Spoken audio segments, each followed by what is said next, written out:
أعوذ بالله من الشيطان الرجيم بسم الله الرحمن الرحيم إذا زلزلت الأرض زلزالها وأخرجت الأرض أثقالها وقال الإنسان ما لها يومئذ تحدث أخبارها بأن ربك أوحى لها يومئذ يصدر الناس أشتاتا ليروا أعمالهم فمن يعمل مثقال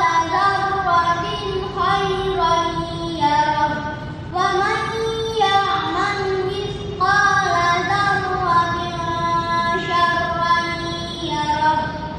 الله وبركاته. Alhamdulillahirobbilalamin. Innal hamdalillah nahmaduhu wa nasta'inuhu ala umuri dunya waddin. Wa na'udzu billahi min shururi anfusina wa min sayyiati a'malina. May yahdihillahu fala mudilla lahu wa may yudlil fala hadiya lahu. Asyhadu an la ilaha illallah wa asyhadu anna Muhammadan abduhu wa rasuluh. Allahumma shalli ala Muhammad wa ala alihi wa sahbihi ajma'in. Amma ba'du.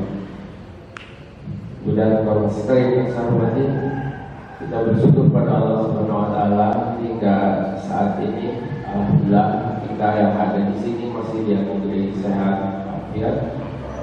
Selamat juga yang tidak semua orang mendapatkan.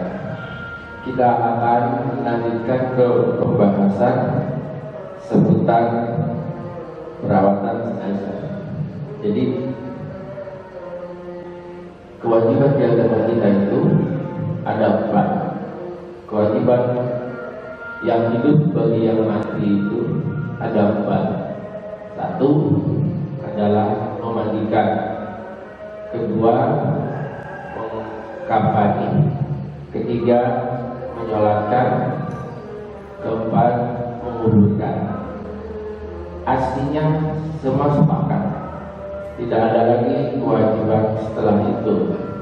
Namun yang terjadi di masyarakat banyak rupa dan ragamnya. Kalau ditelusuri memang bukan berasal dari agama, itu berasal dari adat, berasal dari tradisi. Seperti next sampai di screenshot website. Next.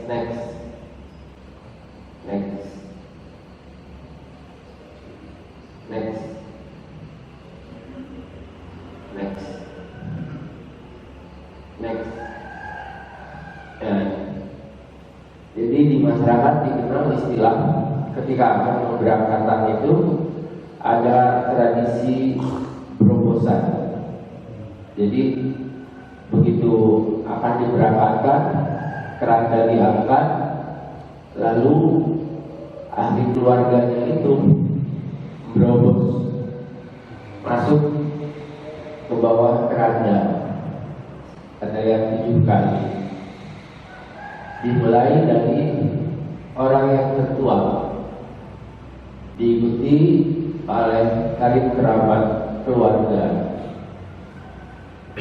Ini sebetulnya penuh dengan simbol dan makna, tetapi ini bukan bagian dari syariat, tidak ditunjukkan.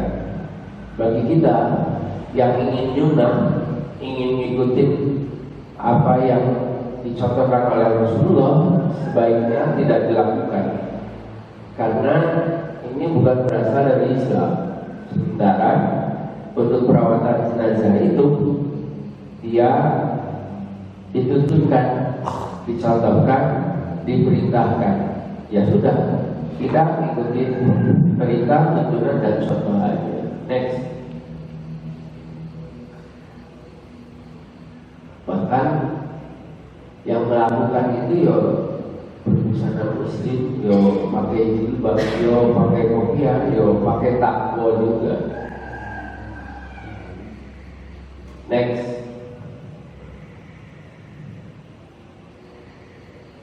Nah, apa yang dimaksud dengan terobosan? Jadi istilah terobosan itu adalah tradisi dari adat Jawa yang dilakukan oleh orang-orang untuk satu, agar tuah, keberkahan, kebaikan itu menindis, menurut, nyampe kepada keluarga yang ditinggalkan. Yang kedua, bahwa dengan terobosan itu adalah bukti kebaktian yang terakhir untuk almarhum yang akan meninggalkan selamanya. Yang ketiga, agar tidak teringat-ingat, karena bersekian lama bersama, lalu hidup bersama, lalu ditinggalkan mendadak. Kalau nggak siap itu bisa ingat terus. Kalau yang ketiga itu menurut saya nggak baik, karena harusnya ingat dalam arti untuk selalu didoakan, bukan untuk dilupakan. Di sebatas sampai hari ke-1000 baktinya udah merasa selesai. Padahal sesungguhnya kalau ajaran Islam itu bakti yang pertama bagi orang yang telah wafat itu setiap keadaan itu kita harus mendoakannya. Jadi sesibuk apapun, sesempit apapun, satu doa yang nggak boleh ditinggalkan adalah doa untuk orang tua yang telah wafat. Karena itu yang masih tersisa bagi yang masih hidup. Panjenengan bisa pesan juga gitu kepada anak-anak, kalau bapak udah nggak ada, satu, jangan lupa sholat. Setelah sholat, bapak ingin didoakan oleh kamu. Karena kabar dari Nabi, menurut katanya Ustaz, ada hadis yang menyatakan itu pahala yang dilakukan oleh anak itu nggak harus tunggu sampai yaumul hisab, bisa dipetik ketika di alam barzakh. Sehingga itu yang bersangkutan kaget, kan, malihada, malaikat apa ini? Sesungguhnya aku tidak melakukan sesuatu. Hada biduri amali, ini bukan amalanku, tetapi kok tiap hari amalannya itu bertambah, derajatku berpindah, lalu ada ampunan di dalamnya, aku naik ke makom yang tertinggi. Amalan siapakah ini? Lalu malaikat kasih kabar, hada istighfari waladaka, ini adalah istighfar anakmu, permohonan anakmu yang masih hidup di dunia. Jadi di alam barzakh tidak ada, karena di alam barzakh itu ada siksa. Siksanya berupa mimpi-mimpi buruk kalau di kehidupan kita. Siksanya hanya penampakan. Jadi walau ini taral mujrimuna nanti buusihim inda rabbihim Rabbana absarna wa sami'na farji'na na'mal salihan. Ini surat 32 ayat 12 mengabarkan kita bahwa mereka itu bisa melihat dan bisa mendengar neraka. Melihat kalau itu adalah kepedihan, itu ya udah sakit. Apalagi ini dengan mendengar. Mendengar kalau melihat film, kalau filmnya itu horor, lalu merasa ikut masuk di dalamnya, bisa histeris, bisa berteriak, bisa kaget segala. Kayaknya di alam barzakh itu penampakan kayak gitu. Sehingga pada mereka minta kembali. Nah, kalau lihat beberapa masalah, namun itu hari ini beriman. Oh ya telat. Imannya kalau sudah kelihatan barzakh. Jadi iman yang telat. Jangankan kalau sudah di barzakh masih di dunia, nyawa udah di tenggorokan, itu pintu tobat tertutup. Tobatnya Fir'aun itu kan ketika ketika dia terombang-ambing dalam ombak lautan, dan ketika dia hampir najah, ajal selesai, lalu amantu bi rabbi Musa wa Harun, aku beriman pada Tuhan Musa dan Harun. Itu banget. Nah, tradisi terobosan ini bagi kita sebaiknya ditinggalkan, karena kaitannya itu dengan ritual. Kalau tidak dilakukan seperti itu, merasa baktinya kurang. Padahal kebaktian yang utama itu adalah dalam bentuk satu, mendoakan, kedua, melanjutkan apa yang biasa dilakukan oleh orang tua dan kebaikan itu, anaknya melanjutkan. Yang ketiga, menghubungkan apa yang selama ini dilakukan oleh orang tua dari kebaikan. Misalnya punya temannya, punya saudaranya, punya kebiasaan yang baik-baik, itu terus dilanjutkan. Itu yang namanya kebaktian. Makanya dengan harus tunjukkan apa tradisi, apa kebiasaan yang selalu panjenengan lakukan, agar anak nanti melihat. Nah, anak itu nanti akan menindaklanjuti. Yang keempat, bersedekah atasnya. Jadi ada amalan yang nyampe pada orang yang wafat dari orang yang hidup. Apa itu? Bersedekah. Sedekah niatkan untuk orang tuanya, gak diniatkan itu nyampe. Jadi kalau diniatkan secara khusus itu boleh. Jadi riwayat tentang ini nanti kita akan bahas di amalan-amalan yang masih tersisa bagi orang yang wafat. Lalu kalau ada hutang lunasi. Lalu kalau ada nadar, penuhi. Selama nadarnya itu adalah nadar yang baik, tidak bertentangan dengan syariat. Tapi kalau nadar bertentangan dengan syariat, jangan dilakukan. Misalnya apa?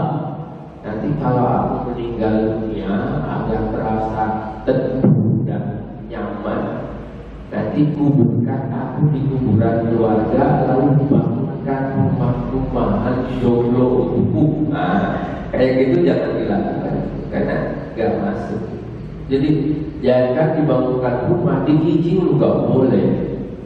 Jadi cukuplah dikasih nisan sebagai penanda bahwa itu kuburan, nggak perlu dibangunkan. Termasuk kalau ada yang masih tolak aja. Karena apa? Ini bukan kuburan. Jadi cukuplah satu jengkal dengan tanah ditinggikan, lalu dikasih batu nisan, selesai sudah. Karena tidak lama itu di dalam itu udah nggak ada apa-apa. Karena kita kembali ke tanah. Lalu kalau ada wasiat itu tunaikan. Wasiatnya apa?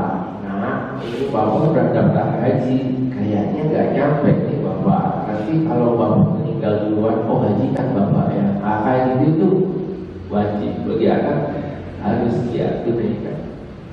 Tapi sebenarnya haji itu kan ada dispensasi yang usianya berapa? 65 atau 70. Pokoknya daftarnya udah 3 tahun itu bisa berangkat duluan.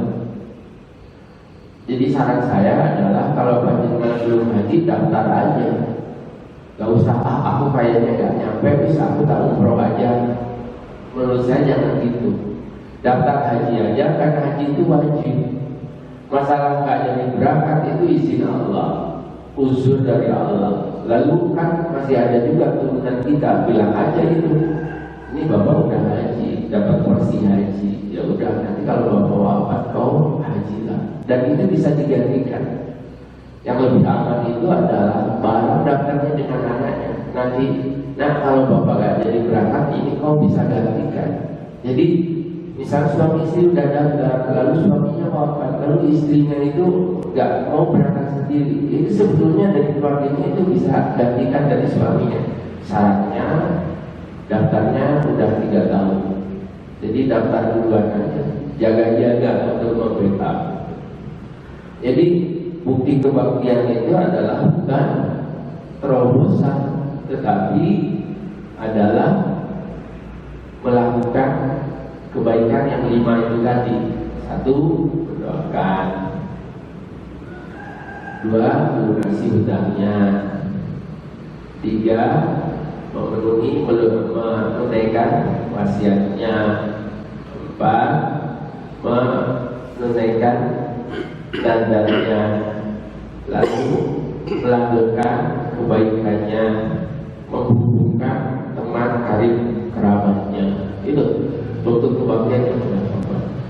Lalu selanjutnya sudah mau diberangkatkan, lalu ada prosesi penyumpahan, mengatakan bahwa apakah ini orang baik atau baik. Jawabannya bukan orang baik atau jelek ya, saya simak.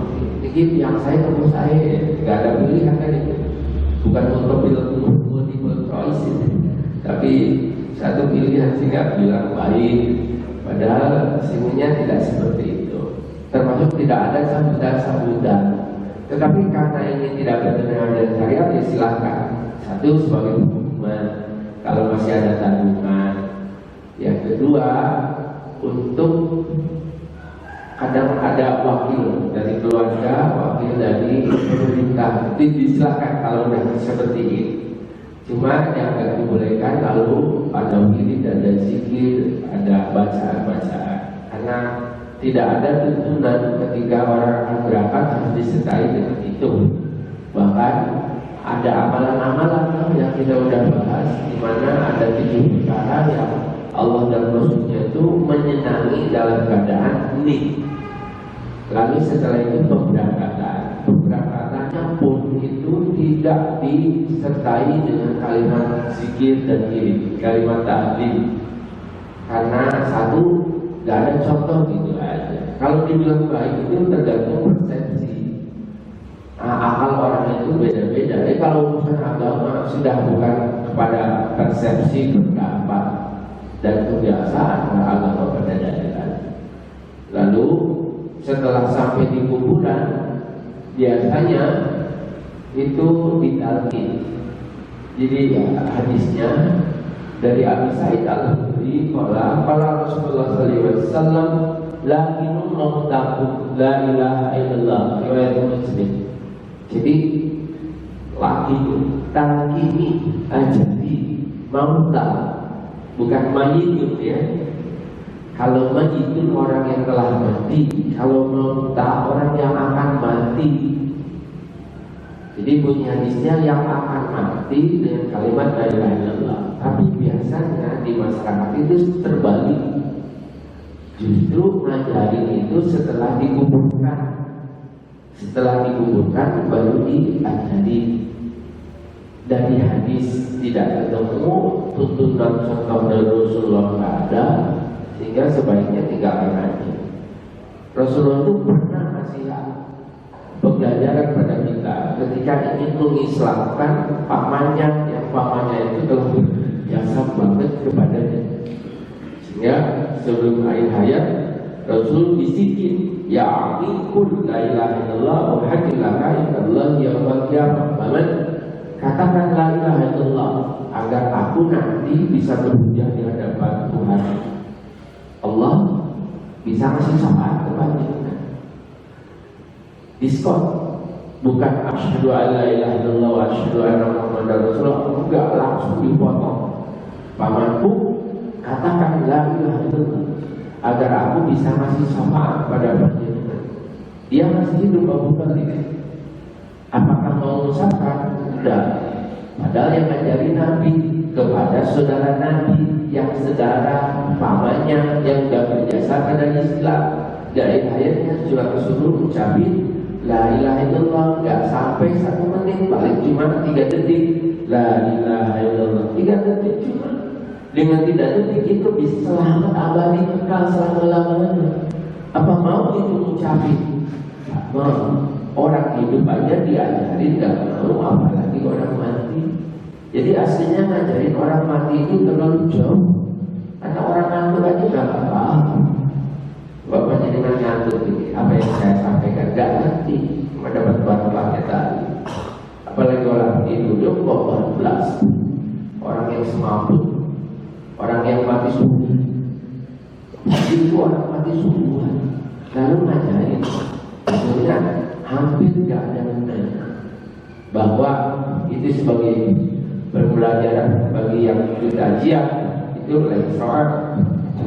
Sebetulnya itu bukan sedang forum ta'lim, itu adalah forum prosesi ritual peribadatan dalam bentuk perawatan jenazah, sehingga sebaiknya tidak dilakukan itu bagi kita, sehingga kita bisa berkata kepada yang biasa ngurusi itu, mohon maaf, nanti nggak usah diajari mayatnya, itu jadi selesai. Bagi kita yang udah nggak kena dosanya, bagi dianya mungkin jadi pembelajaran.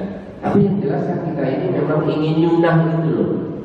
Jadi wa may yuti'illaha wa rasulahu, barang siapa yang mentaati pada Allah dan Rasulnya, faulaika ma'al ladzina an'ama Allahu 'alaihim. Jadi Allah akan mendudukan pada orang yang taat itu nanti ma'al nabiyyin was-siddiqin wasyuhada was-salihin. Nanti derajat maqam kedudukannya itu akan bersama dengan para nabi, orang yang benar imannya, orang yang mati syahid, dan orang yang saleh-saleh. Gak disuruh apa-apa, taat toh. Coba panjenengan punya istri, gak disuruh apa-apa, pokoknya taat setia, itu istiqamah. Lain-lain itu udah urusan nomor sekian. Masa istri cantik, semampai, pinter, cerdas, tetapi tidak taat, itu nyakitin begitu di dalam diri. Jadi yang penting tak di pemerintah, di PNS itu yang penting taat, loyalitas.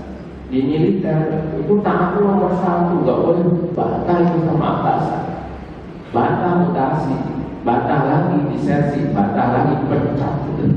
Karena ketaatan itu luar biasa. Nah, dalam agama sama, urusan dunia aja ketaatan nomor satu, apalagi di urusan agama.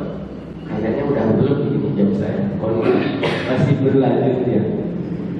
Mudah-mudahan bermanfaat. Jadi kita ngaji kayak ini untuk mengilmui diri kita, bukan untuk menghakimi orang, bukan untuk menyalahkan orang. Biarinlah orang itu mungkin punya alur pikir, punya logika tersendiri. Tapi untuk kita jangan sampai salah, karena ini urusan ibadah, sehingga kita harus guna. Dan bermanfaat. Assalamualaikum warahmatullahi wabarakatuh.